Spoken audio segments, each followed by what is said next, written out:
자, 첫 번째 선사 문제부터 보도록 합시다. 자, 이거는 전 시험의 공통인데요. 7급, 9급, 한능검 모두 한 문제씩 나옵니다.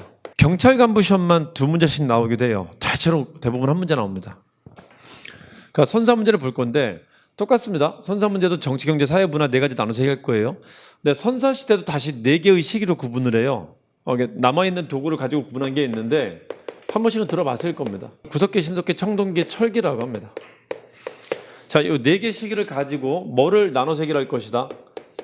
정치, 경제, 사회, 문화의 특징을 나눠서 해결할 겁니다. 자, 여러분들은 문제 풀 때 뭐만 주의하시면 된다고요? 여기 쓸 말을 여기 쓰지 말라는 거지, 여기 쓸 말 여기 쓰지 말라는 거죠. 수업 끝나면 뭐 하신다고? 간략하게 표 하나 만들면 됩니다. 몇 개의 칸이 생길까요? 4, 16. 16개 생기겠네, 16개. 그 16개의 단어를 왔다 갔다 내는 게 시험 문제예요, 그게. 아시겠죠? 그거 하나만 만들어 보세요. 자, 다시 한번 가봅시다. 정치는 뭘 말한다고요? 말 어렵잖아요, 이거 다. 지배관계를 말하는 겁니다. 누가 누구를 지배할 수 있냐, 없냐, 이 얘기를 하는 거고. 경제는 뭘 말한다고요? 의식주 말하는 겁니다. 먹고 사는 문제. 세 개네? 그럼 칸이 늘어나네. 그쵸? 그럼 몇 개가 되는 거죠? 4개 딱, 2개 더 늘어서 6개 되는 거네. 6, 4, 24. 그럼 24개 칸이 생기는 겁니다. 24개. 지금 6, 4, 24 했는데 6, 4, 24 했나? 이걸로 좌절하는 거 아니죠? 칸이 조금씩 늘어나는 겁니다. 사회는 뭘 얘기한다고요? 집단 얘기하는 거, 집단. 요거는 뭘 얘기한다? 흔적을 얘기하는 건데 흔적은 뭔 흔적을 남겼을 가능성이 클까요? 유물이라고 하죠. 흔적은. 그 유물 중에 대부분을 도구라고 해요. 도구하고 또 대표적인 흔적이 있거든. 선사시대 시험에 제일 잘 내는 흔적이. 도구 말고 선사시대에서 제일 잘 내는 도구 중에 하나인데 그 도구하고 별도로 구분해갖고 얘기를 할게요. 그릇을 내요. 그릇. 흙으로 만든 그릇이라고 해서 그걸 토기라고 합니다. 그러니까 토기를 낼 건데 여기 토기 다르단 말이지. 그 그냥 섞어치기 할 뿐인 거예요. 섞어치기. 아시겠죠?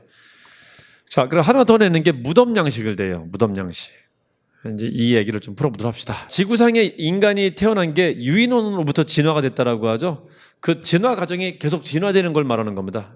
여기서 다시 구석계, 신석계, 청동계, 철기로 진화합니다. 그 진화 과정 끝에 얘들이 뭘 만드냐면요. 국가라는 집단을 형성하게 돼요. 일단 여기가 그 진화, 여기서는 그게 진화의 끝입니다. 그까지 과정을 얘기를 할 겁니다. 근데 인간이 동물하고 구별되는데 가장 크게 기여한 게 이 두 가지였었다라고 해요. 그 하나가 뭐냐면은 직립보행하면서 얘가 좀 쉬잖아, 이제. 딱 안 짚고 다니잖아요. 얘를 쓰기 시작했다는 게 인간이 동물하고 차이점을 되게 크게 만들었다라고 합니다. 손을 쓰기 시작한 게. 손을 쓰기 시작하면서 얘도 또 되게 발달하게 되고요. 그리고 또 하나 얘기하는 게 뭔지 아세요? 이 손 외에? 말. 여러분 그거 아시나? 짐승 중에 주둥아리가 제일 작은 짐승이 뭔지 아세요? 인간이거든. 그러니까 동물들은 입이 무기로 발달했지만은 사람은 입이 남을 해치지 못해요. 한번 물어보세요. 물기 전에 마셔요, 먼저. 그러니까 이건 전혀 무기가 되지 못해요. 그러니까 사람은 이게 뭐로 발달하냐면은 의사소통의 수단으로 발달하게 돼요. 그러면서 엄청나게 이 용량을 키우게 됩니다. 이게 동물하고 확 달라진 점이에요. 그래서 도구를 사용하고 언어를 사용했다는 게 인간이 동물하고 다른 진화의 과정을 가게 되는데 큰 역할을 하게 됩니다. 이제 여기서부터는 인간이라고 하죠. 우리 짐승이라고 안 하죠. 그 짐승하고 크게 달라진 점 4가지가 있는데 그게 뭐냐면요. 도구를 사용하고 언어를 사용하고 자, 또 하나 불이라는 걸 사용하면서 인간이 동물로부터 자기를 보호했었다라고 합니다. 불사용했다. 사람들이 생각이라는 걸 하게 되면서 사람들이 갖는 감정이라는 걸 가지게 됐다라고 해요. 그래서 죽음이라는 것을 슬퍼할 줄 알았다라고 합니다. 그러니까 동물하고 확연히 다른 지점이 나타나기 시작한다는 게 구석기입니다. 장례의식 같은 게 있었다라고 합니다. 이거를 불언도장이라고도 합니다. 불언도장. 자, 그래서 구석기는 보면요. 여기 시기에 비해서는 아직까지 짐승 특징이 좀 남아있는 시기라고 보시면 되고 그리고 다른 짐승하고 구분해서는 인간의 특징을 가져나가기 시작한 시기라고 보시면 돼요. 그래서 몇 개는 아직도 짐승 같은 특징이, 몇 개는 짐승하고 확연히 구분되는 인간의 길로 접어든 특징이 있다. 이제 그걸 제일 첫 시기, 인간의 제일 첫 시기 구석기라고 하면 됩니다. 구석기. 이제 그게 뭐냐라는 걸 얘기를 하도록 할 겁니다.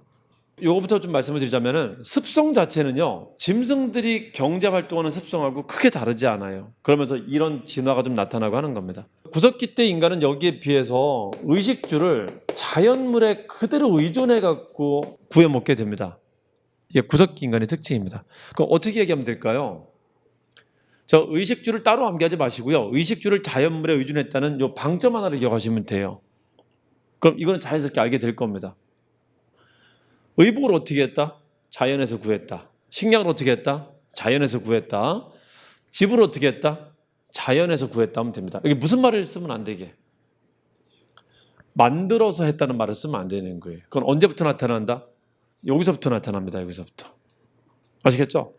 이제 그와 관련된 용어가 있는데, 의의를 보자면요, 동물을 먹고 난 뒤에 동물의 껍질 있잖아요. 혹은 그 산에 가면 큰 나뭇잎 같은 거 있잖아요. 그냥 그런 거 덮고 다니는 게 구석기였었다고. 그러니까 뭔가를 아직 만드는 단계는 아니었었다는 겁니다. 식량은 어떻게 할까요? 과일 있으면 따먹고, 옆에 짐승 다니면은 우르르 몰려갖고 하나 잡아갖고 잡아먹고요. 이걸 뭐라 부르죠? 사냥, 수렵이라고 하고요. 과일 이거 따는 걸 뭐라고 하죠? 채집이라고 하고. 강가에 물고기 있어. 훅 던져서 잡아먹어. 어로, 수렵, 채집, 어루에 의지했다라고 하는 건데, 이걸 이렇게 외우면 안 된다니까. 수채, 이지랄하면 안 된다니까요. 이거 어떻게 하면 된다고요? 아, 그냥 자연 그대로 사는구나. 이걸 이해하면 되는 거지. 우리가 언어를 지금 처음 배우는 뭐 5살, 4살 이런 친구들은 아니잖아요, 지금. 그렇죠?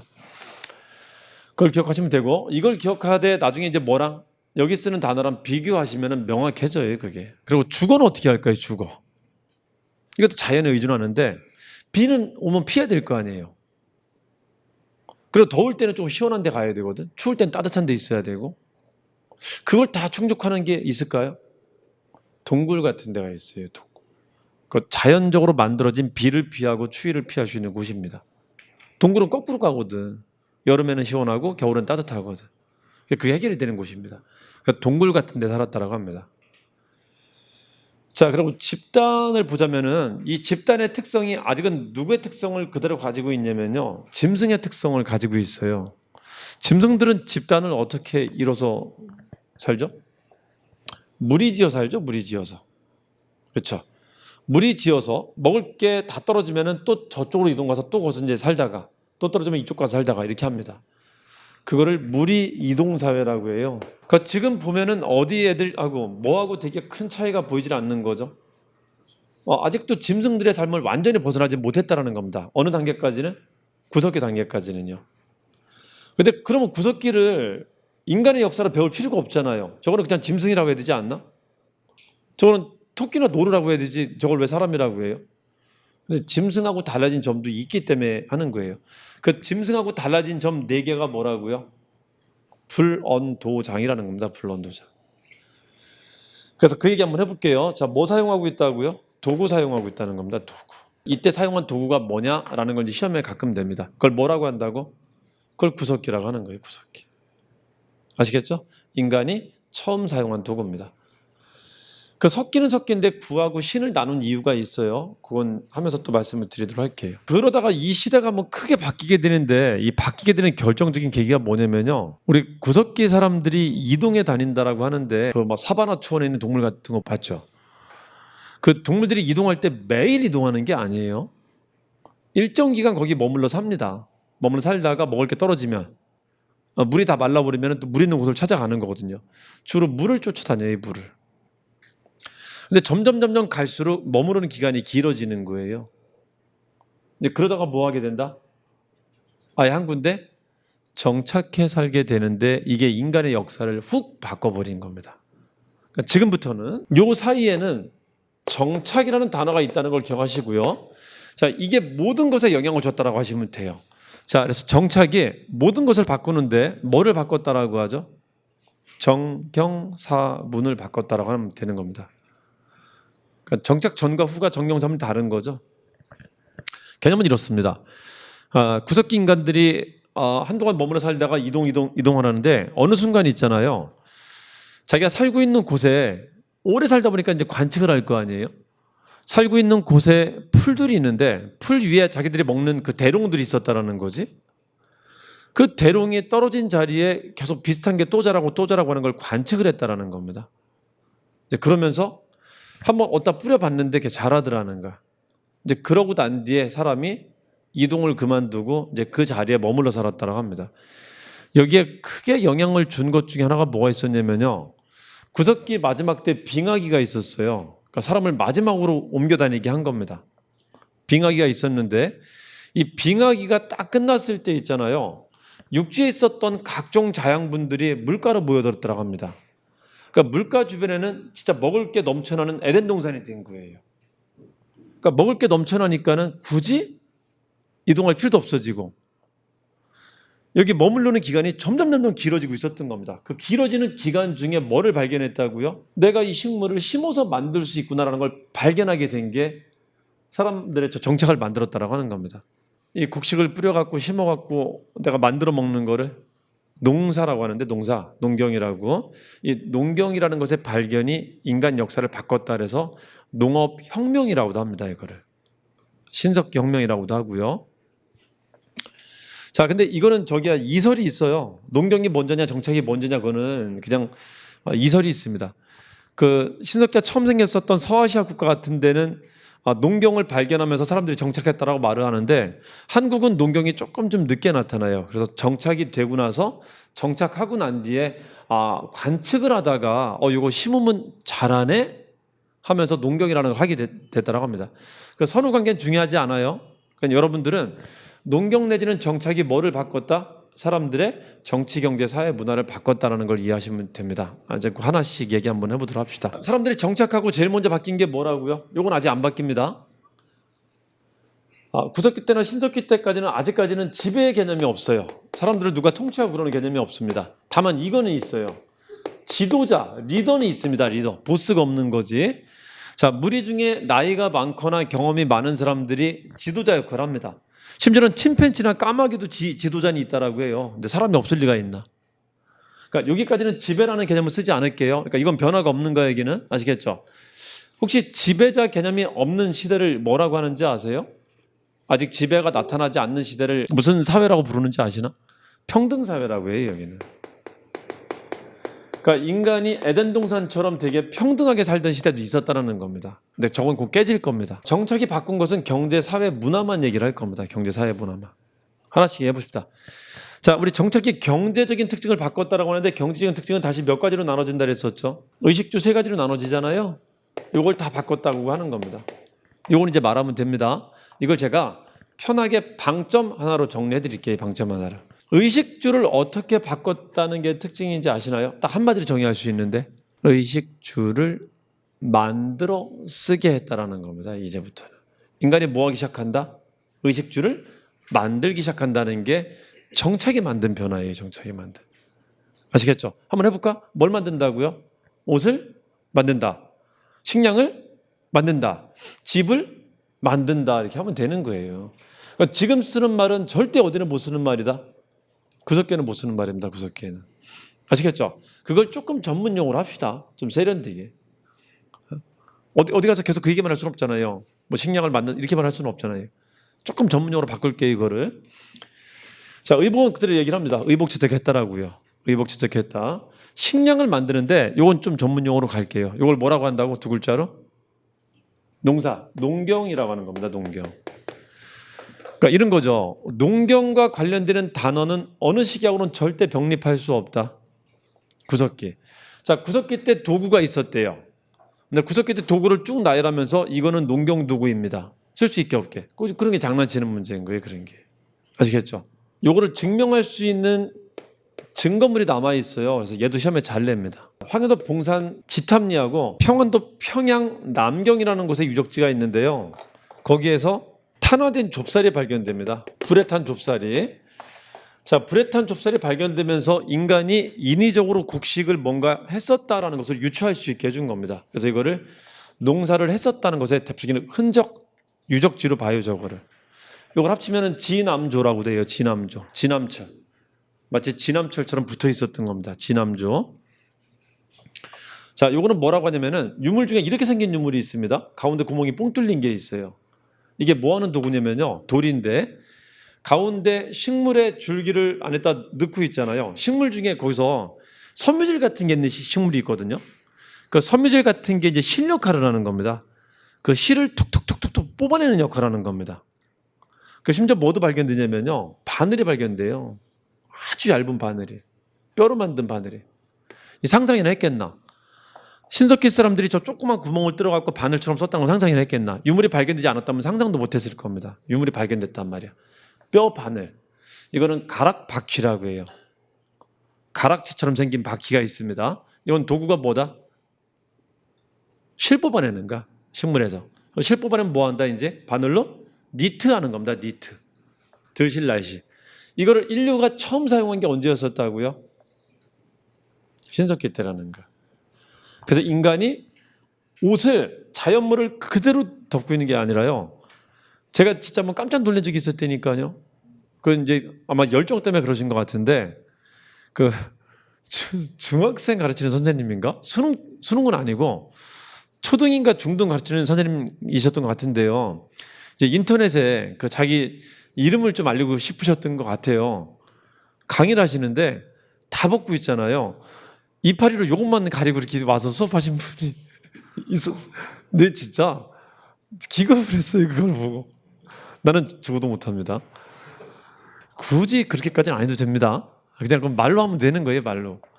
그러니까 구석기는 이렇게 살았다는 것을 몸소 보여주려고 하신 것 같아요. 진짜 다 벗고 왔어. 다 벗고 왔는데 여기만 있잖아요. 진짜 이파리 하나 딱 가려놓고 온 거예요. 이게 이제 말씀하셨겠죠. 아마 이걸 보여주면서 얘들아 이게 지금 어느 시대니? 이렇게 물어보셨겠죠. 이게 무슨 시대죠? 구석기인 거고 신석기는 니트를 했다고. 니트를 이제 들실날실 해갖고 실 하나하나 짜갖고 옷 같은 걸 만든 겁니다. 안 해도 돼요 그렇게? 아시겠죠?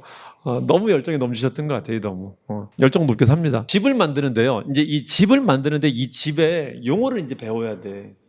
이제 처음 배우는 용어들이 나타날 겁니다. 여러분 인간이 처음 만든 집은 어떻게 생겼는 줄 아세요? 어떤 집을 만들었을 것 같아요? 대부분 창조는 모방이란 말이에요. 없었던 게 나타나는 게 아니라 기존에 있었던 걸 새로 만드는 겁니다. 창조라는 것은. 그 앞에 집은 뭐죠?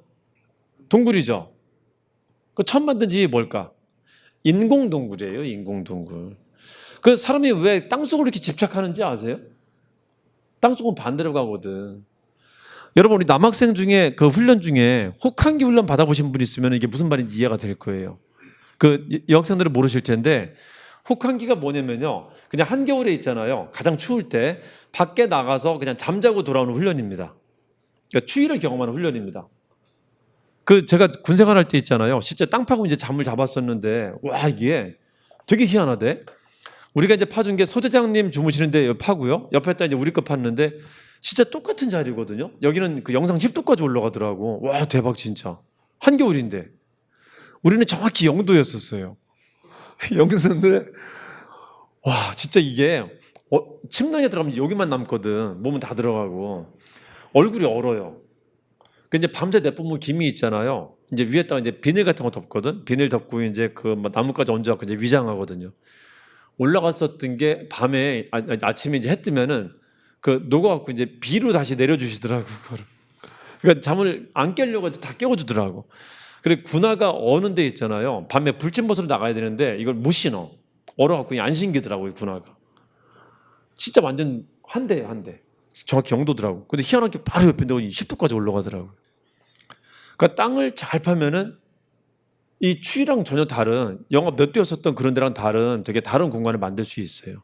그래서 인간이 처음 만든 집은 땅속에다 만든 건데 이 땅속에다 만든 집을 뭐라고 하는 거냐면요. 파고 지었다라고. 지금은 움이라는 말을 안 쓰잖아요. 근데 이제 우리나라 말에 그게 있단 말이야. 파고 지은 집이다라고 해갖고 이름을 그렇게 붙인 겁니다. 지금은 영어식 표현을 하도 많이 쓰니까는 뭐 지금은 만약에 이름을 붙였다면 뭐라 붙였을까? 그 움집을 처음 발견했어 지금. 처음 발견한 사람이 신세대야. 뭐라 붙였을까 그럼 걔들은? 이 케이브는 좀 다른 거지. 케이브는 암석 같은 걸 파고 들어가는 걸 케이브라고 하죠.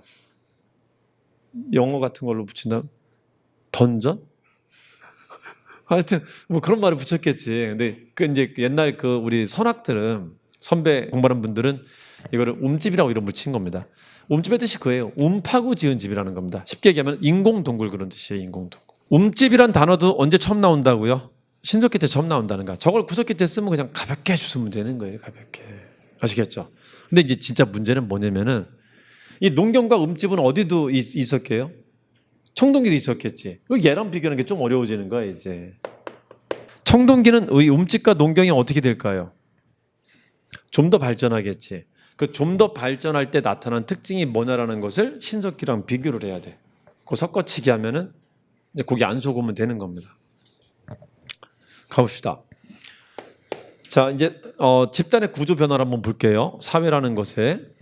자, 사회적인 변화도 발생하는데 그 사회적인 변화는 무슨 변화가 생길까요? 일단 무리지어서 이동하는 것을 끝내겠죠. 뭐 한다? 정착했죠. 이제 정착할 때 문제인데 그러니까 사람들이 이동해 살 때의 무리랑 정착해 살 때의 무리랑 차이점이 있다라는 건데요. 제가 생각하기에는 그 무리 이동 사이에는 우리 지금으로 비춰보면은 그 중2병 애들이 있죠. 옛날에 이제 그 흔히 고딩이라고 했었는데 요즘은 이제 중학생 애들이 옛날 고등학생들이 하는 그 질풍노도의 시기를 다 겪고 있더라고요. 고기랑 비춰보면 딱 맞을 것 같아. 그 고등학생들이나 중학생들. 걔들은 왜 그거 있잖아요. 세상에서 자기가 제일 센 줄 알잖아요. 그 무리지어 다니면 자기가 최고인 줄 알잖아. 그래갖고 막 이렇게 막 치고 다니잖아요. 막 애들 화나면은 걔들이 무서운 애들이야. 걔들 건드리면 안 돼요. 그리고 막 침 뱉고 다니잖아요. 이렇게 뱉고 다니잖아요. 그러니까 이 무리라는 걸 통해서 자기들이 힘이 있다는 것을, 자기가 보호된다는 것을, 안전하다는 것을 확인하는 집단을 무리사회라고 하는 거고요. 정착할 때는 그렇게 하지 않아요. 정착할 때는 아는 사람하고 정착합니다. 그러니까 구석기 때는 쪽수가 중요한 거예요. 얘가 나랑 친척일 필요가 전혀 없어요. 우리 그 고딩들하고 중딩들이 무리지어 다닐 때 얘들이 친척끼리 무리지어 다니나요? 그런 거 아닌가요? 그거 아니죠. 혈연관계 없죠. 그냥 쪽수죠 거기는. 정착할 때는 그냥 쪽수가 아니에요. 뭐를 고려한다? 이제 피가 섞인 집단이 모여 살게 된다는 겁니다. 그래서 혈연을 기반으로 하는 집단이라는 개념이 처음 생기게 돼요. 이거를 전문용어로 한번 불러볼까? 이걸 뭐라고 하는지 아세요? 시족사회라고 하는 겁니다. 시족사회. 이런 말들 하나씩 배워가는 겁니다. 시족사회라는 말을 지금 쓰는 말로 좀 쉽게 얘기하자면은 친척사회라고 하는 거예요. 친척사회. 구석기는 꼭 친척끼리 다닐 필요가 없어요. 그럼 뭐다? 어디 먼 데까지 이동하려면 위험 요소가 되게 많을 거 아니에요. 그거부터 지켜줄 집단만 있으면 되는 겁니다. 그게 필요했던 시기라면 여기는 뭐다? 이제 아는 사람끼리 정착해서 산다라는 겁니다. 아는 사람끼리. 그래서 인간 역사에서 처음으로 친척 같은 집단이 나타나게 되는 겁니다. 혈연을 기반으로 하는 집단 개념이 처음 나타나게 돼요. 지금은 혈연 개념이 되게 강화돼 갖고 사촌에 팔촌에 뭐 삼촌에 그런 말들 막 생겼잖아요. 그렇죠? 이거의 시작이야 지금 이제. 이거의 시작. 아시겠죠? 근데 시족사회 규모가 되게 작아요. 한 10집, 20집밖에 안 되는 겁니다. 이게 쉽게 얘기하면 처음으로 마을을 구성했다라는 건데 이 마을이라는 게 저기서 끝날까요? 마을의 규모가 점점 커져갈까요? 이제? 커져가겠죠?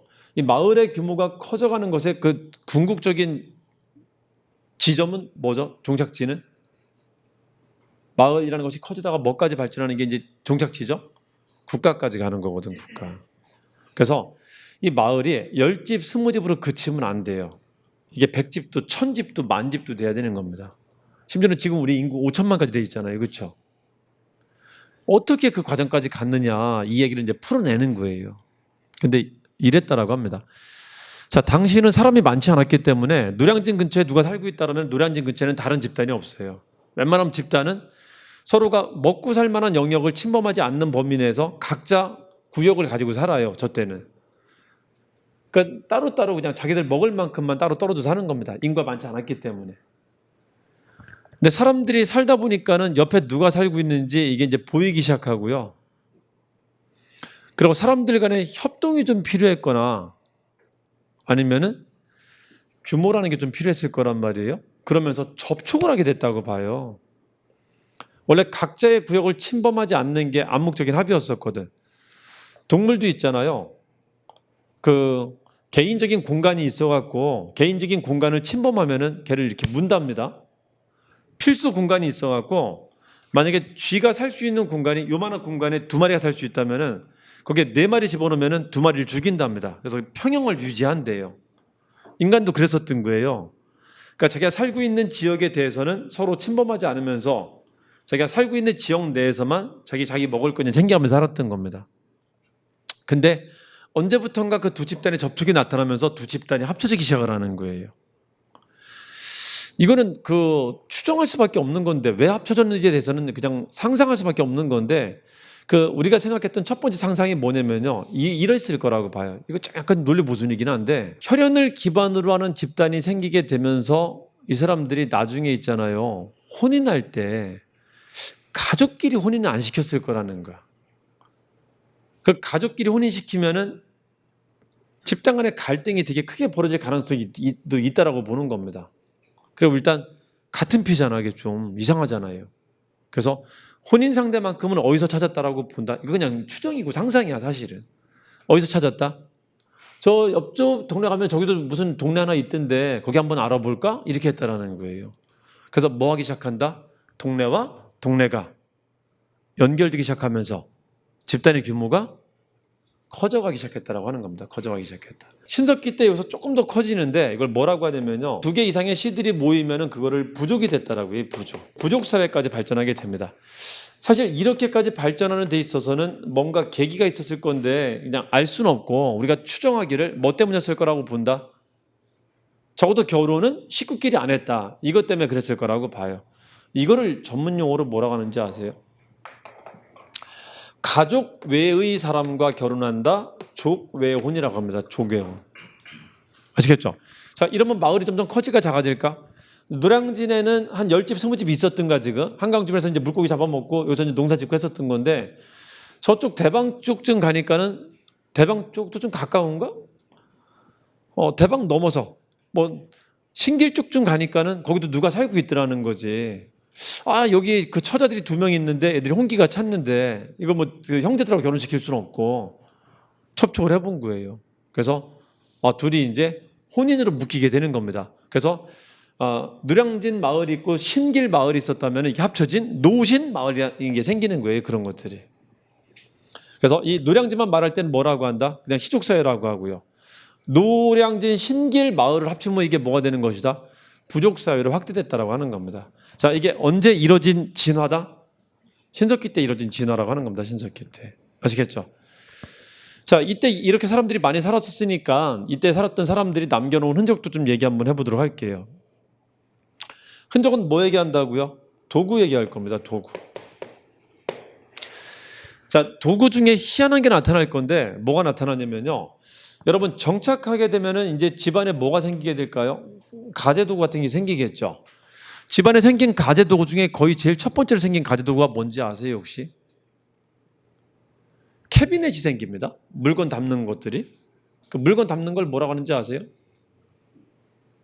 객관식 한번 해볼까요? 객관식. 그러니까 집안에 이동을 안 하면은 이동할 때는 거추장스러운데 이동 안 하면은 집안에 뭔가 담아두는 공간이 생길 거라는 거죠. 이 담아두는 공간을 이제 뭘로 만들었냐라는 거예요. 그게 필요할 거야 아마. 그걸 만드는데 뭘로 처음에 만들었을까요? 그걸 담아두는 공간이 이제 그릇인데 그릇을 처음 만든 겁니다. 이걸 뭘로 만들었을까요? 객관식 한번 해볼게요. 자, 1번 스댕, 철, 2번 플라스틱, 3번 텅스텐, 4번 흙. 흙으로 만들었다는 겁니다. 흙으로. 그래서 이걸 뭐라 한다? 흙으로 만든 그릇. 2글자로 톡이라는 게 처음 사용됐다고 하는 겁니다. 이렇게 이동해 다닐 때는 이 거추장스러운 톡이 쉽게 깨지는 이거를 들고 다닐 수가 없어요. 다 깨져버린단 말이야. 부담만 되고요. 언제 나타났다? 정착사회의 결과물이에요. 톡이라는 것은. 그러니까 톡이라는 단어가 만약에 여기에 쓰였다 그러면 너무 쉬운 문제인 거지. 그거는 있을 수 없는 거니까. 그렇죠? 그래서 도구 말고 톡이라는 게 생겼다라고 할 거고요. 톡이. 여기 도구와 여기 도구를 구분할 건데요. 둘 다 공통점이 뭐죠? 아직까지는 돌을 쓰고 있다는 거지. 그 돌을 쓰고 있는데 어디가 좀 더 세련될까요? 여기가 세련된단 말이에요. 그 세련되다는 말을 쓰는 표현이 있단 말이에요. 그걸 여러분들이 좀 익혀주시면 돼요. 똑같은 돌인데 여기 친구들은 돌을 어떻게 사용한 게 특징인 줄 아세요? 그냥 돌을 대충 툭 쳐갖고 있잖아요. 날카로운 면이 생기면 그 날카로운 면을 활용을 한 겁니다. 이거를 뭐라 부르게 해요? 떼어서 쓴 거라는 거야. 떼어서. 뗀석기라고 합니다. 뗀석기. 뗀석기는 이런 특징이 뭐가 있는 줄 아세요? 이 토기를 막 갈아갖고 필요한 모양을 만들어갖고 씁니다. 그래서 우리가 생각하는, 우리가 지금 쓰고 있는 그 도구의 모양이 처음 나타나게 돼요. 그러니까 한참 동안 갈아갖고 이거는 이제 제작을 하는 거야. 진짜 제대로. 이걸 뭐라고 하는지 아세요? 간석기라고 하는데, 뗀석기하고 간석기의 가장 큰 차이점이 뭔지 아세요 혹시? 쟤는 모양이 없어요 사실. 얘는 모양이 생깁니다. 그래서 우리가 지금 쓰고 있는 도구의 용어들 있잖아요. 그 용어들을 쓰면서 앞에다가 돌자만 붙이면은 다 어디 도구다? 신석기 도구가 돼요. 여기는 모양이 없기 때문에 이름을 뭐라 붙이냐면요. 뭐뭐 개 이렇게 붙입니다. 찢게, 찌르게, 뚫게, 뚫게, 긁게, 밀게 이런 식으로 붙여요. 모양을 말하지 못한단 말이죠. 거기에 기억할 게 이거 하나만 기억하면 돼. 주먹도끼라고 해갖고 그냥 주먹이라는 거야. 주먹처럼 생긴 거. 그것만 구석기입니다. 나머지는 뭐뭐 개로 끝나요. 저거를 멍청하게 외우고 있으면 안 돼요. 찢게, 찌르게, 뚫게, 뚫게, 찍지, 이렇게 하면 안 됩니다. 아시겠죠? 근데 맞아요, 정신 차려요, 그거는. 자, 이제 간석기는 어떻게 하냐면요. 간석기는 돌에다가 지금 쓰는 말 쓰면 이렇게 신석기 때 도구인 겁니다. 돌도끼, 돌칼, 돌삽, 돌날, 이런 거 있잖아요. 다 뭐다? 신석기야. 이걸 외울 필요가 없다고. 비교만 하면 되는 겁니다, 비교만. 아시겠죠? 자, 그리고 토기라는 게 나타나게 되는데 이 토기가 용어가 이게 몇 개 좀 외울 게 있어요. 근데 이 토기도 마찬가지입니다. 얘만 기억하지 마시고요. 여기도 토기 쓰겠죠. 여기 토기랑 비교할 줄 아는 방법을 익히면 돼요. 객관식 하는 거잖아요, 객관식.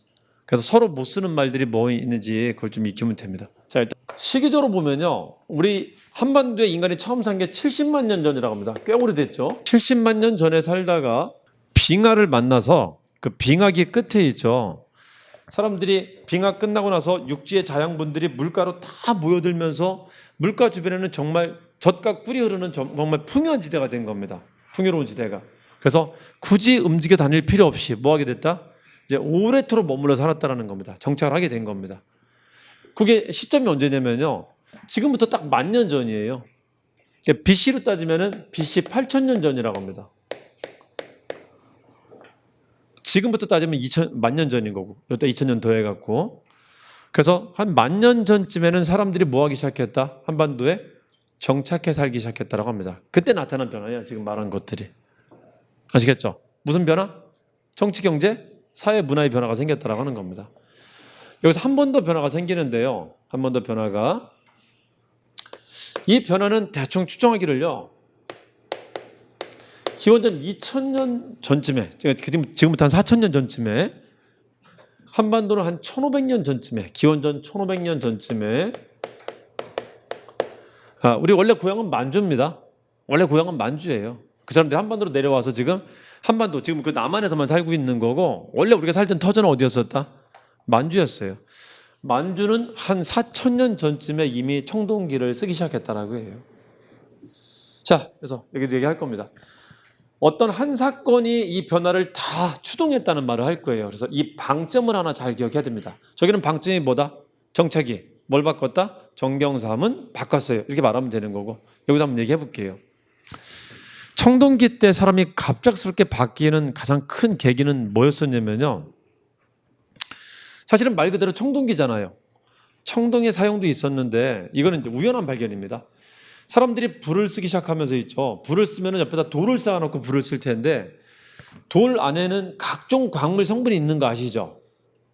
그 안에 있었던 광물 성분이 녹기 시작한 거예요. 그러니까 사람들이 불을 자주 사용하면서 불을 다루는 온도가 점점 높아지게 됐던 겁니다. 그러니까 불을 사용할 때 뭐 아궁이를 만들든 뭐하든 간에 이거 하는 기술들이 늘 거 아니에요. 거기에 돌이 노출되는 시간이 길어지면서 돌 속에 있었던 금속이 나오게 됐던 건데 나왔는데 이게 다시 굳었네? 봤어? 딱딱하네? 야, 이것 봐라? 그럼 이걸 뺄 수도 있겠네? 의도적으로 빼기 시작한 게 이제 금속기 시대로 접어들게 되는 겁니다. 자, 게다가 이 금속은 어떻다고요? 단단하면서 날카롭기까지 하다라는 거죠. 그래서 이게 사용되면서 이제 급속도로 또 많은 변화를 만들게 됩니다.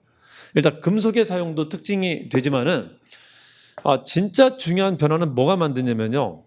이게 만든 겁니다. 농사가 만든 거였어요. 이 농사를 짓기 시작하니까는 먹고 남을 정도의 농산물이 나오기도 한 겁니다. 그러니까 정착하고 사는 게 나름 이게 수지가 좀 맞는 거예요. 이제 먹고 남는 게 생기는 것은 좋은 건데요. 무슨 문제가 발생하냐면은 이 먹고 남는 것을 어떻게 처리할 거냐라는 문제가 발생한다는 거죠. 어떻게 했을 것 같아요? 먹고 남는 것을. 이 먹고 남는다는 것을 잉여라고 하거든요. 잉여. 그 인간 역사에서 잉여 산물이 나타나게 되면서 이제 뭔가 변화가 생기는 겁니다. 이 먹고 남는 게 생기면은 뭐 하게 될까? 어떻게 했을까요, 이거를? 사람들이 가지려고 싸우게 돼요. 이게 사람들을 변화시켰다는 겁니다. 사람들이 이것을 가지려고 싸우게 된다는 것은 뭐가 된다는 거죠? 갈등을 하게 된다는 건데, 갈등의 결과물은 뭐죠? 가진 자와 가지지 못한 자가 나타나게 된다는 겁니다. 여기서부터 인간이 알고 있는 모든 차별 개념이 나타나게 돼요. 자, 인간이 가지고 있었던 차별 개념은 뭐로 인해 나타난 것이라고요? 잉여산물로부터 나타난 겁니다. 잉여산물. 누군가 가져야 되니까 누군가. 이 가진 자를 뭐라고 한다? 지배자요. 못 가진 자를 뭐라고 한다? 피지배자라는 개념이 나타나게 돼요. 한번 가볼게요. 자, 이 잉여라는 게 뭐를 바꾼다고요? 정치, 경제, 사회, 문화를 바꾸는데 일단 뭐부터 바꿨다고요? 정치적인 변화도 가져오게 됩니다. 이제 뭘 바꿨다고요? 지배, 피지배 관계가 나타나게 돼요. 지배자라는 개념이 처음 나타나게 됩니다. 가진 자와 가지지 못한 자가 생기는데 사람 간에 이제 계층이 생기는 겁니다. 이걸 어려운 말로 뭐라고 하게요? 사람 간에 급이 생기는 거를 계급사회로 접어들었다고 하는 겁니다. 계급사회. 처음 쓰는 말들입니다. 자, 이게 부족 내에서는 계급이라고 하고요. 부족 간에는 뭐라고 할까요? 그러니까 1년 동안 빼빠지게 농사 짓는 것보다는 제가 가진 거를 한 번에 가갖고 뺏어오는 게 훨씬 낫단 말이죠. 그러니까 부족 간에도 잉여 산물을 가지기 위한 갈등과 경쟁이 나타난다는 거예요. 그러니까 노량진에 살고 있었던 마을 하나가 저기 종로점에 살고 있는 마을 하나가 있다는 걸 알았단 말이에요. 거기 이제 원정을 가는 겁니다. 가서 걔 걸 뺏어오는 겁니다. 물론 지면은 지가 뒤지는 거고요. 그걸 뭐라고 하죠? 부족 내에서는 계급이 생기고 부족 간에는 뭐가 생긴다? 전쟁이 발생하게 됩니다. 그래서 이때 진 부족은 뭐가 되는지 아세요? 노비가 되는 거야, 이제 노비가. 그러니까 이제 사람 간의 차별이라는 게 생기게 돼요, 사람 간에. 이게 정책 변화고요. 경제 한번 볼까, 경제? 경제는 의식주의 변화를 말하면 되겠죠. 의식주의. 의복은 특히 얘기 안 할 겁니다, 이거는. 의복은 됐고. 식량하고 주거만 얘기할게요. 자, 식량의 변화는 무슨 얘기를 할까요? 이 청동기 시대로 접어들면 농경이 더 발달했다는 말을 쓸 겁니다. 여러분 농사는 몇 가지 있는지 아세요? 밭농사하고 논농사가 있거든요. 여기는 밭농사만 했다면 이제는 밭농사 외에 뭐도 한다? 논농사라는 게 처음 나타난다는 게 특징입니다. 이 논농사를 뭐라고 하죠? 벼라고 해요. 벼농사. 자, 여러분 밭농사 외에 벼농사까지 나타나면 먹고 남는 게 점점 많아질까 적어질까요? 많아지겠죠. 그럼 점점 뭘 키워갈까? 저걸 가지고자 하는 욕구를 키워간다는 겁니다. 그러니까 점점 심각한 차별 사회로 발전하게 되는 거예요. 그러니까 부족할 때는 함께 노력해서 함께 얻으려고 했었는데 좀 뭔가 남는 게 생기니까는 그거를 가지고자 하는 사람들의 욕구를 키워갔다라고 하는 거예요. 그러니까 인간의 모든 그 갈등의 근원이 여기서부터 나타나는 겁니다. 그래서 잘 기억해둬야 됩니다. 자, 이 잉여라는 것이 만든 가장 중요한 변화가 뭐냐면요. 이게 기억하기 좀 더 쉬울 겁니다. 우리 잘 쓰는 말이니까. 차이나 차별을 만들어냈다라는 겁니다. 그래서 잘 보세요. 자, 우리가 차별인지 평등인지를 구분 못하는 건 아니잖아요, 지금. 우리가 지금 5살짜리 애도 아닌데, 그렇죠? 자, 우리가 선사시대를 배우는데 차별을 뜻하는 단어가 나온다 그러면은 그거는 무조건 어느 시대만 쓰는 말이라고요? 청동기 때. 그 이제는 쓸 수 있다 없다? 못 쓴다라는 거예요, 못 쓴다. 아시겠죠? 주거도 한번 볼까요, 주거? 주거도 이렇게 얘기하면 됩니다. 주거 좀 발달할 건데 신석기 때 주거랑 청동기 때 주거를 움집이라고 하거든요. 똑같은 움집이 있는데 어떤 것은 신석기, 어떤 건 청동기다라고 말을 할 수 있어야 됩니다. 한번 말해볼 수 있을까요? 저기다 뭐를 집어넣으면 청동기 때 움집이 되는 거예요. 청동기 때는 정치, 경제, 사회, 문화에다가 뭐만 양념을 치면 된다? 차별이라는 말만 집어넣으면 돼요. 차별. 아시겠죠? 그래서 신석기 때는 공간 구조가 되게 평등하게 나타나고요. 청동기 때는 공간 구조가 차별적으로 나타나요. 차별적으로. 그거를 상징하는 공간 구조가 뭔지 아세요 혹시? 여기는 정사각형이나 원이라고 해요. 이거를 방형, 이거를 원형이라고 하는데 청동기 때 움집은 직사각형입니다. 자, 여기는 뭐가 될 수 있죠? 평등한 공간 생활을 누릴 수 있다는 거죠. 실제 그렇습니다. 가운데 화덕이 있는데, 가운데 불이 있는데요. 이 불을 중심으로 모두가 동등한 위치를 가질 수 있다는 거예요. 동등한 위치를. 이건 어떻다? 절대 그럴 수가 없어요. 직사각형이기 때문에. 그러니까 공간 구조 자체가 뭐를 보여주는 것이다? 차별을 보여줍니다. 그래서 이거는 한 가지 공간을 쓸 수 없고요. 공간이 분화됐다라고 합니다. 그래서 이런 표현이 있어요. 뭐뭐만 하는 공간이 있었다 그러면 이거는 차별을 뜻하고 평등을 뜻하는 거예요. 공간이 달라진다는 뜻이거든. 이런 식의 표현들은 언제 처음 나타나는 것이다? 청동기 때 나타나는 겁니다. 청동기 때. 이거 굳이 암기 안 해도 되죠? 대비만 할 수 있으면 됩니다. 대비만. 아시겠죠? 근데 제일 잘 쓰는 말은 그겁니다. 화덕이 가운데 있다. 이거는 평등이다, 차별을 말한다. 모든 사람들이 동등한 구조를 가지고 있다는 거고요. 화덕이 가운데 있을 수가 없어요. 이건 공간 구조상. 그래서 화덕이 어떻게 된다? 화덕이 필요한 공간으로 이동하게 돼요. 한쪽 벽으로 치우쳐지게 됩니다. 이러면 어딜 말한다? 아, 이거 뭔가 차별적인 구조가 나타난 거구만 이렇게 하시면 된다고. 아시겠죠? 저거 굳이 암기 안 해도 되죠? 그냥 이해할 수 있죠? 화덕이 한쪽 벽으로 갔다 그러면 이건 평등한 공간 구조를 말한다? 차등적인 공간 구조를 말한다? 아, 차등적인 구조가 됐구나 이렇게 하시면 된다고요. 자, 그리고 얘들이 가지고 사는 도구들이 있잖아요. 도구들을 보관하는 장소도 그래요. 도구를 보관하는 장소가 따로 없어요, 얘들은. 그냥 출입문, 나갈 때 들고 나가나 출입문이나 아니면 화덕 근처에다 둡니다. 따로 없습니다. 여기는 그런 말 씁니다. 도구를 보관하는 공간도 따로 있다 하면은 이게 뭘 말하는 거죠? 공간상의 분할을 뜻하는 겁니다. 그게. 저장 구덩이를 따로 설치했다. 이러면은 차등을 뜻한다, 평등을 뜻한다? 차등을 뜻한다라는 걸 기억하시면 돼요. 그 따로라는 게 차별이라는 뜻이거든. 따로 설치했다, 별도로 설치했다. 이해되시죠? 그러니까 청동기 때 유적을 봤더니 청동기 때 유적은 사람들이 뭐를 사용하고 있는 거래요? 서로 다른 공간을 사용하고 있다, 차별적인 공간 구조를 사용하고 있다라는 거지. 유적 자체가 보여준단 말이에요. 유적 자체가. 그걸 어떻게 표현하면 된다고요? 화덕은 한쪽에 있다. 그래서 공간이 서로 다르다라는 거. 저장 구덩이도 다르다라는 거예요. 따로 있다라는 거지. 자, 이런 걸 봐서는 이 사람들은 어떤 삶을 살고 있었다고요? 차별적인 삶을 살고 있었다는 걸 보여준다는 겁니다. 차별적인 삶을 살고 있다는 것을. 아시겠죠? 그래서 우리 어디까지 한 거죠 지금? 의식주까지 한 겁니다. 경제까지. 경제가 달라졌어요. 우리의 달라졌어요. 이 얘기를 한 겁니다. 이제 뭐 얘기하면 되죠? 사회, 집단 구조가 변했다는 말을 하면 되는데 집단 구조 자체가 차별을 상징하는 집단 구조가 생기는데 그걸 뭐라고 하냐면요. 국가라고 해요. 국가. 국가라는 게 처음 생깁니다. 그러니까 여기까지는 평등사회였었는데 이게 지금 마을이 커진 거란 말이죠. 그 마을이 커졌는데 커진 마을에서 누군가가 이제 지배자로 등극하게 되는 거예요. 그래서 지배를 받는 사람과 지배를 당하는 사람이라는 게 한 마을 안에 생기게 돼요. 그 평화로웠던 동네. 아시겠죠? 그 지배를 하는 사람을 뭐라고 부르죠? 우리 지금 용어로? 군장이라고 해요. 군장. 그래서 군장, 짱이라는 개념이 처음 등장하게 됩니다. 군장. 이런 단어들은 어디를 절대 소급시키면 안 된다고요?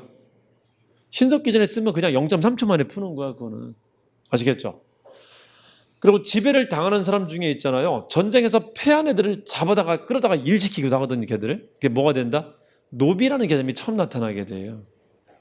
자, 이런 말들은 어디를 절대 소급하지 못하는 단어들이라고요? 신석기전을 절대 소급하지 못하는 단어들입니다. 아시겠죠? 그래서 국가 자체가 뭐를 보여준다? 이건 차별적인 집단을 뜻하는 단어라는 걸 기억해 두셔야 됩니다. 누군가 통치하는 사람이 있고 통치를 받는 사람이 있는 거거든, 저거는. 자, 이제 마지막. 이런 청동기 사람들, 이렇게 이제 무식해진 사람들, 이렇게 힘센 사람들이 남겨놓은 흔적은 뭐가 있냐라는 거지. 자, 무슨 흔적은 반드시 있다고요? 도구는 반드시 있는 거고, 도구. 또 뭐도 있다고? 토기도 있잖아요, 이제 토기도. 토기도. 자, 하나 더 추가할 겁니다, 여기서. 하나 더 추가하는데, 우리가 인류가 최초로 짐승하고 달라진 게 4가지 있다 그랬었죠. 뭐였다 그랬었죠? 이거 그냥 두 문자로 기억해 두세요. 이게 뭐였었죠? 불언도장이라고 합니다. 불언도장. 그중에 언어하고 도구가 제일 큰 변화를 가져왔던 거고, 불도 있고 장례의식도 있었어요. 이미 구석기 때. 요거는 시험에 이렇게 나와요. 불은 신석기 때 처음 사용했다. 장례의식은 신석기 때 처음 나타났다. 이러면 틀리는가? 이건 모든 시기 때 다 있었던가? 불, 언, 도장은. 아시겠죠? 그 장례의식을 하는데 높은 사람이 생기니까요, 장례의식에 특이한 변화가 나타나요. 이제 무덤을 대충 만들까요? 무덤이 좀 특이하게 만들어질까? 특이한 무덤이 나타나게 돼요. 특이한 무덤이. 아시겠죠? 그래서 여기는 뭐도 배울 것이다? 무덤도 배울 겁니다. 무덤. 그래서 청동기를 상징하는 흔적은 뭐가 있다고요? 도구와 토기와 무덤이 있는데, 요거를 도토리라고 합니다. 도토리. 도토무. 아시겠죠? 자, 여러분들이 암기해야 될 그 흔적은 뭐가 있다고요? 도토무가 있다. 도토무. 그죠? 구석기 때는 도구만 배운 거고, 신석기 때는 도구에 토기까지 배운 거고, 청동기 때는 뭐까지? 무덤까지 배우려고 하는 겁니다. 아니, 그러면 매장품은 여기도 있었다며, 여기는 왜 무덤 얘기 안 하는 거죠? 무덤이 한 개도 발견이 안 됐어요. 있었을 건데 말을 못 한다고, 말을. 아시겠죠? 신석기 때는 꽤 발견되긴 하는데, 여기는 아직까지는 질서나 서열이 없다 보니까요, 뭐라고 특정 지을 만한 무덤 양식이 없는 거야. 저기는 사람을 묻긴 묻었는데, 그래서 뭐라고 또 말을 하기가 그래. 여기는 너무 뚜렷해. 군장이 죽으니까 이 무덤은 다른 거야. 이제 확실히 달라지는 거예요. 그래서 뭐다라고 말할 수 있는 겁니다. 뭐다라고. 아시겠죠? 그래서 무슨 무덤이 있다라고 말을 할 건데요. 자, 여기까지만 설명을 좀 잠깐 쉬었다 할게요. 자, 요걸 잘 이해해야 됩니다. 여러분, 무덤을 만드는 목적이 뭔 줄 아세요? 일단 구석기 때부터 만들었다라고 하는데, 그 동물 중에는 자기 동료가 죽은 것을 슬퍼하는 동물이 있긴 있다라고 하는데, 뭐가 그렇다라고 하는지 아세요? 원숭이도 그런가? 원숭이도 그럴 거고, 까마귀가 그렇다던데? 까마귀가 지능이 상당히 높은 편인데요. 그 동물의 침팬지도 그런데, 침팬지도 동물의 죽음을 애도한대. 이렇게 뭔가 애도하는 의식이 있대요. 그 침팬지나 까마귀도 그런데 사람이 그걸 안 하지는 않았을 거 아니에요. 했단 말이야. 근데 거기에 이제 지배자가 생기고 난 뒤에는 이제 다른, 거기다 조금 더 추가된 뭔가 나타난다라는 겁니다.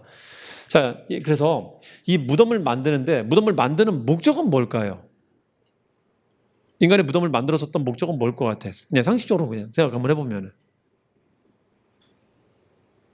죽은 자를 기억하는 것이기도 하고요.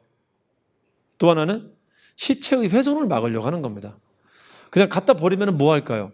다른 짐승이 파먹을 거란 말이지. 그걸 내가 못 보겠다라는 거예요. 그거를 이제 애도하는 중인데, 마음이 슬픈데 그것까지 보면은 이건 좀 그럴 거 아니에요. 그래서 그거를 막아주는 겁니다. 그래서 그걸 막기 위해서 뭐 한 거죠? 다른 짐승들이 해치지 못하게 하려고, 파먹지 못하게 하려고 묻었던 건데요. 우리 그 청동기 시대에 국가를 처음 만든 곳은 어느 지역이 처음 만들었는지 아세요? 따뜻한 남쪽 나라에서 국가가 처음 나왔게, 아니면 굉장히 막 엄청 추운 저 북쪽 지방에서 국가가 처음 나왔게요? 우리 고향은 만주입니다. 만주에서 처음 나와요. 만주에서. 거기 엄청 춥거든. 막 추울 때는 영하 40도까지 가거든. 그러니까 땅을 파기가 좋은 조건이 아니에요. 거기는. 근데 시체 훼손은 막아야 돼. 그 땅을 파는 것 대신에 택한 게 뭐냐면은, 묻지를 못하니까 뭘 한 건지 아세요? 돌로 블로킹을 한 거예요. 돌로. 자, 우리 이제부터는 유물을, 문화사, 흔적을 몇 개를 얘기를 할 것이다? 도토리 3개 얘기할 겁니다. 도토리. 그 3개를 다 얘기하는 게 청동기 때입니다. 아시겠죠? 도토무 얘기할 건데, 청동기 때 썼었던 무덤은 군장님이 돌아가셨기 때문에 어떻게 한다? 제법 화려하게 만듭니다. 이 사람은 보호해야 돼. 죽고 난 뒤에도. 그 보호하는 방식이, 저 북쪽 지방에 군장님이 처음 생겼는데, 만주에, 그건 너무 춥단 말이야. 이분을 보호해야 되는데 땅은 못 파겠어. 대신 택한 게 뭐다? 돌을 사용했다는 겁니다. 그래서 이 무덤 이름을 외우지 마시고요, 돌을 사용한 무덤이 등장했다 그러면 어디다? 청동기라고 하면 돼요. 청동기. 자, 그러다가 철기 때는 이 사람들이 어디로 내려오게? 따뜻한 남쪽 나라로 내려와요. 내려오다 보니까 이 사람들은 뭐 한다? 돌 팽개치고 이제 뭐 한다? 땅을 파서 묻게 돼요. 근데 땅을 파서 묻을 때 그냥 시체 휙 던져놓고 그냥 다 덮을까요? 아니면 뭔가 이렇게 담아서 넣고 덮을까요? 뭐에 담는다? 담는 걸 뭐라고 하게? 관이라고 하죠. 관은 재질이 주로 뭐죠? 나무죠. 그 관을 우리나라 말로 하면 널이라고 그래요. 널. 여러분 그 우리 민속 중에 널뛰기라는 거 있죠. 그 나무 판때기 이렇게 뛰는 거 말하는 거거든. 그 나무로 만든 관을 널이라고 합니다. 널. 그래서 널무덤이라고 하고 그 나무 관 말고 다른 걸 넣기도 했었거든요. 뭐 넣는지 아시나요 또? 토기에다가 사람을 묻기도 했었어요. 토기집 많이 쓰고 있으니까. 그걸 항아리 무덤이라고 하는데 항아리 무덤을 한자로 옹관묘라고 합니다. 옹관묘. 한자로는 그걸 이제 독 무덤이라고도 하고요. 그건 어디? 철기대라고 합니다. 철기대 유행하는 거. 그렇게 구분하는 거야. 그 단어를 외워도 좋은데 느낌을 가져가는 거야. 느낌. 우리 객관식 하는 거니까. 여기는 뭐를? 어유 땅 파기 힘들어. 뭐로? 돌로 만들었다. 여기는 땅 팔 수 있어. 파는데 그냥 시체를 그냥 던져놓지 않고 어디 담아놓는다라는 거지. 담는 게 뭐다? 하나는 널이요. 하나는 항아리다. 톡이다. 그래서 그걸 독 무덤이라고 한다는 겁니다. 대비만 되면 됩니다. 토기를 얘기할 건데 여기 토기하고 여기 토기를 비교할 건데요. 신석기와 청동기 그릇이 있는데 사람들이 정착하면서 뭐를 만들기 시작했다고요? 그릇을 만듭니다. 이 그릇의 용도는 캐비넷 용도도 있고요. 저장의 용도도 있고 이걸 가지고 요리하기도 합니다. 냄비가 처음 생긴 겁니다. 냄비가. 그러니까 사람들이 이제는 조금 더 많은 요리를 하고요. 조금 더 많은 그 음식 같은 걸 담아 먹거나 이렇게 할 겁니다. 이제는 이제 한국에 정착하니까. 그래서 그릇을 만들었는데 처음에 그릇을 만들 때는 이 사람들이 인테리어를 했었어요. 디자인이라는 것을. 재밌잖아. 그래서 여기다가 뭔가 자기들의 상징물 같은 걸 이렇게 새겨 넣었었단 말이에요. 그래서 초반에 만든 토기의 특징은 뭐냐면은 무슨 무늬라는 게 있어요. 자, 이쪽 사람들은 무늬를 많이 새겨 넣었기 때문에 처음에 이걸 재미삼아 많이 그렸기 때문에 신석기 때 토기 이름에 그게 들어가요. 무슨 무늬 이렇게 들어갑니다. 그럼 어딜 말한다? 신석기 사람들이 그게. 근데 청동기 사람들이 이게 쓸데없다 생각했나 봐. 이걸 빼버려요. 대신에 기능이 다양해집니다. 기능이. 이제는 이런 외관에 이런 것보다는 뭐에 초점을 두고 있다? 다양한 기능에 초점을 두고 있다는 거지. 그래서 야 이거는 이제 이런 이름을 못 붙이는 거야. 토기에 이름을 못 붙이는 거야. 무늬 모양이 없으니까. 근데 그렇다고 토기 이름을 또 안 붙이면 안 되잖아. 다양한 종류가 있는데. 뭐로 이름을 붙일까 고민하다가 찾았어요. 청동기 때 토기는 뭐로 이름을 붙였는지 아세요? 발견된 지역을 가지고 이름을 붙인 겁니다. 그래서 어디식 토기라는 말이 나오게 되는 겁니다. 어디식 토기. 송국리식 토기, 미송리식 토기, 가락리식 토기 이런 식으로 뭐를 따서 발견된 지명을 따고 붙이는데 이걸 흔히 그냥 붙이면은 뭐뭐식 토기라고 해요. 뭐뭐식 토기. 그러니까 이게 이름을 보는 방법을 안다면은 저 토기를 일일이 외우지 않아도 있잖아요. 적어도 식이 바꿔치기 하는 거는 쉽게 풀 수 있다라는 거예요. 아시겠죠? 그래서 이름 몇 개만 알려드릴게요. 어쨌든 이름도 알긴 알아야 되니까. 처음에 애들도 문이 없는 거 만들었었다라고 해요. 그걸 이른 민문이라고 합니다. 민이라는 게 민자, 무늬가 없는 걸 민자라고 합니다. 처음에는 문이 없는 것도 있었어요. 애들도. 자, 그리고 처음에 만든 무늬가 이런 거였었어요. 덧무늬라고 해갖고 덧무늬가 딱 이겁니다. 여기 보면은 여기 그 바깥에 붙여놓은 이런 거 있죠. 이 표면에다가 볼록하게 붙이는 거 있죠. 이런 방식의 무늬를 덧무늬라 그래. 이걸 그래서 뭐라 부를 수 있죠, 우리? 덧무늬 교탁. 이렇게 부를 수 있다라는 거예요. 그러니까 이거를 이렇게 찝어갖고 볼록하게 만드는 방식이 있고요. 아니면 여기다 이제 붙여갖고 이렇게 볼록하게 나오게 하는 방식을 덧무늬라 그래. 이런 방식의 무늬가 있었고, 이제 진짜 예술 들어갈게요. 진짜 예술 들어간 게 뭐냐면은 뾰족한 걸 가지고 홈에다가 뭘 파면서 이제 그려놓는 거. 이게 이제 제대로 만든 무늬지, 이게. 근데 그렸는데 대부분 무슨 그림이더래? 빗살 그림이라는 거, 빗금이라는 거. 무슨 의도인지는 모르겠지만 빗금이라는 거.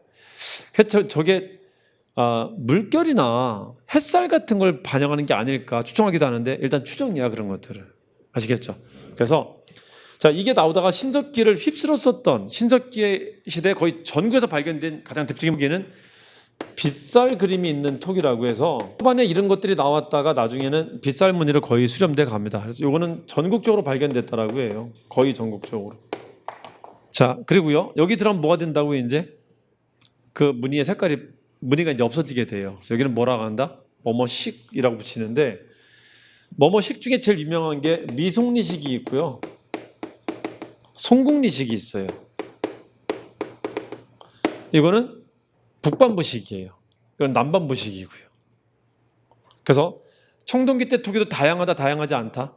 다양합니다. 그 중에 대표적인 겁니다. 심지어 송국리식 토기는 일본에까지 영향을 줬다라고 해요. 그래서 우리 그 한국의 선사시대 공부하는 분 중에 그 교수님 중에 한국에서 문화가 처음 시작됐다라고 생각하는 사람들이 있어요. 한국의 문화가 주변부로 퍼져나갔다라고. 그 충청도에서 되게 열심히 하시는 분이 있는데 그분이 내세우는 논인데요. 구석기 유적지가 유난히 충청도 지역이 되게 많아요. 되게 열심히 활동하셔갖고 그래. 충청도가 여기서 하나의 문화가 형성이 됐다. 여기서 이제 문화가 퍼져나갔다라고 주장하기도 한단 말이에요. 많았기 때문에 구석기 문화가. 그런 분도 있어요. 그런 분도. 요거는 청동기 때인데 청동기 때도 그랬었다라는 거예요. 실제 이 비슷한 토기가 여러 군데서 발견돼요. 그래서 한국이 저 때부터 이미 한류가 있었다라는 거야. 청동기 한류. 그래서 이게 문화가 상당히 주변부로 퍼져나가는 우리가 뭔가 주류였었던 그런 모양을 좀 보여준다라는 겁니다. 주류였었던. 아시겠죠? 자, 이것도 꽤 많이 사용되는데 그건 북쪽에서 사용돼요. 그래서 만주부터 한반도 북부에서만 사용되는데 이걸 자세히 보니까는 이게 분포된 지역이 혹시 그 국가의 지역과 같은 거 아니냐라는 걸 추정하기 좋게 했다라는 거죠. 그 청동기 때 생겼었던 우리나라 최초의 국가 이름이 뭔지 아세요 혹시? 이게 고조선이거든. 그래서 얘는 그렇게 추정합니다. 고조선의 강역을 보여주는 유물로 생각을 해요. 딱 일정 지역에서만 나오거든. 그것도 북쪽 지역이거든. 고조선은 북쪽에 있었잖아요. 그래서 이 토기가 발견되는 지역이 하나의 정치 집단이 있었던 지역이 아닐까. 그게 고조선이 있었던 지역이 아닐까 추정하는데 대표적인 게 저거라고 죠. 아시겠죠? 자, 일단 여기까지 좀 말씀을 드려보고요. 요거 하나 뺐다. 요거 좀 말씀드릴게요. 자, 청동기나 신석기나 둘 다 정착하는 사람들이죠. 그래서 뭐도 물어보냐면은 정착한 지역이 어디냐라는 것도 물어봐요. 항상 이 둘은 비교해야 돼. 신석기하고 청동기는. 자, 둘은 공통점에서 시작해서 차이점이 생기는 겁니다. 그중에 정착지도 물어볼 건데 여기는 정착지가 어디래요? 자, 빙하가 녹으면서 젖과 꿀이 흐르는 지역이 어디가 젖과 꿀이 흐르는 에덴 동산이 됐다고요? 물가죠, 물가. 여기는 물가 지역에 살았다라는 거고. 자, 물가를 해안가, 강가라고도 하는데 이걸 이렇게 또 외우면 안 돼요. 해, 강, 막 이렇게 하면 안 됩니다. 물 근처라고 기억하면 되는 거지. 저 단어를 일일이 그대로 암기할 필요는 없잖아요. 이해하면 되는 거지. 그렇죠? 제가 이제 그 수업할 때 이 얘기를 많이 하거든요. 여러분 혹시 한번 맞춰볼래요? 이건 맞춰볼래? 남학생한테 있잖아요. 아이고 예쁘다 이렇게 하면 맞는 말일까요? 틀리는 말일까? 남자한테 예쁘다라는 말은 맞는 말일까요? 틀리는 말일까요? 이걸 생각할 때 내가 여태까지 남자에 대해서 배웠던 것을 쭉 찾아보는 거야. 남자한테 예쁘다는 말이 있었나? 이렇게 쭉 찾아보는 거야. 이러면 바보고. 이게 맞는 말인지 틀린 말인지를 공부할 때 생각할 때 뭐를 찾는 거냐면은 남자의 대칭 개념이 뭐였었지 이걸 찾는 게 공부를 잘하는 거예요. 그러니까 무슨 말이냐면은 사람은 있잖아요. 사람이 쓰는 말은 진실이라는 게 없습니다. 진리라는 게 없어요. 여러분 절대적인 진리라는 개념은 누구만 말할 수 있는 건지 아세요? 그건 신만 말할 수 있는 거예요. 무슨 말이냐면은 사람이 쓰는 모든 말은 진리가 아니라 뭐에 대비해 그렇다는 거예요. 전제가 있는 거예요, 전제가. 학문도 그래. 정답이 있는 게 아니에요. 뭐에 비해서 그렇다는 겁니다. 뭐에 비해서. 그러니까 이걸 빨리 체크하는 친구들이 빨리 들더라고. 그러니까 시험 공부를 빨리 보는 친구들이 어떤 개념을 공부할 때 개념 하나만 공부하는 게 아니라 대칭 개념을 잘 찾아요. 제가 이걸 만들려고 하는 이유가 뭐냐면은 이게 비교가 눈에 들어온단 말이야, 이러면은. 그러면 그게 습관이 돼. 그러니까 남자한테 쓰는 말은 남자한테 쓰는 말이 사자랑 비교하면은 남자한테 힘세다는 말 이런 말 안 쓸 거 아니에요. 근육질이다 이런 말 안 쓸 거 아니에요. 남자하고 캥거루하고 비교해 볼래? 남자한테 근육질이란 말 쓸 수 있을까? 캥거루 뒤집니다. 근육 이래요, 얘들은. 그러니까 그럼 남자한테 못 쓰는 말이 돼, 근육질이라는 말은. 그러니까 남자가 근육질이다, 힘이 세다는 말은 누구를 전제하기 때문에 가능한 말인 거죠? 여자. 그 개념이 존재한다고, 이 개념이. 그걸 잘 찾는 게 공부를 빨리 늘려나가는 거예요, 공부를. 여기도 마찬가지야. 신석기 하나만 공부하고 있으면 안 늘어요, 그게. 뭐를 전제해야 한다? 청동기에 비해서 얘는 이런 거구나. 이렇게 하는 게 빨리 느는 거예요, 이렇게 하는 게. 되게 실력이 빨리 는단 말이죠. 자, 그래서 이 둘을 정경사무 네 가지를 지금 비교했는데 마지막 이것도 비교할 겁니다. 얘들은 정착지가 물가인데요. 이거를 강가, 해안가 갖고 강해 이렇게 하면 그냥 이제 얘 하나만 공부한다는 거예요. 얘에 비해서는 물 근처라는 거고요. 얘는 어떻다? 그럼 물을 좀 떠났다는 말을 쓰는 거지. 아시겠죠? 그래서 물을 완전 떠날 수는 없는데 물에서부터 좀 벗어난 곳으로 갑니다. 그 표현이 뭔지만 기억하면 되는데 왜 물가를 벗어나는지 아시나요? 신석기 때는 사는 곳이 이랬었습니다. 자, 이게 물이라면 모래톱이 있고요. 여기 사람들이 살고 있었던가. 그래서 마을 이루고 살고 있었던 겁니다. 자, 근데 신석기 때 사람들이 농사를 짓는데 농사 짓다가 남는 것들이 생긴단 말이야. 잉여산물이 나타나기 시작합니다. 자, 그러자 이 잉여산물을 가지고 뭐 하기 시작했다? 정복전쟁이 나타나기 시작했다라는 거죠. 자, 이렇게 전쟁이 나타나기 시작한 시기를 청동기라고 하는데 전쟁이 나타나면요. 내가 여기 있으면은 필패입니다. 상대편이 쳐들어올 때는 얘들 규모를 파악하고 오기 때문에 더 큰 규모가 온다라는 거죠. 물가 쪽에 있으면은 도망을 못 가게 돼요. 그냥 진단 말이지. 그래서 어디로 가냐면은 물가에 인접한 이 야산 쪽으로 가게 돼요. 야산, 구릉, 언덕 같은 데로 갑니다. 자, 이런 데로 가면은 상대편이 오는 걸 내가 먼저 볼 수 있고요. 방어에 유리하게 돼요. 방어에. 그래서 해안가나 강가 거주한다 그러면 신석기고요. 언덕, 구릉, 야산. 이것도 뭐 야구원 이지랄 하시면 안 돼요. 아시겠죠? 근데 거기 산다 그러면 뭘 말한다? 청동기를 말하는 겁니다. 그러니까 청동기 때 마을은 특징이 있어요. 뭐가 있다? 바리케이트를 치고 산다는 겁니다. 그 바리케이트를 뜻하는 말이 목책. 목책이 뭔지 아시죠? 이 바리케이트야 진짜. 그러니까 인류 역사에서 성이 처음 나타나요. 근데 아직은 흙으로 쌓은 성. 흙으로 그냥 언덕만 이렇게 만들어 놓는 겁니다. 약간 장애물을 만드는 거. 토성. 그리고 마을 주변에다가 또랑을 쳐요. 또랑. 마을 주변에다가 마을 주변의 또랑을 환호라고 하는데 마을 주변에 둥글게 치기 때문에 둥근 도랑이라고 하는 겁니다. 그래서 목책, 토성, 환호, 방어 형태 취락 이런 말들은 어디에 절대 쓰지 못하는 말이다. 신석기 전에 못 쓰는 말이에요. 아시겠죠? 그래서 크게 보면 5개 비교한 거네. 정경사문 비교했고 뭐까지? 정착지까지 비교해서 5개 얘기를 한 겁니다. 요거를 맨날 섞어내는 거예요. 맨날. 아시겠죠? 그중에 조금 외우기 까다로운 게 문화가 있었는데 문화는 이제 제가 3가지로 다시 목차를 뺀 겁니다. 뭐 비교한다고 이 문화는? 도토리 3개 비교한다는 거야. 도토리, 도토무. 아시겠죠?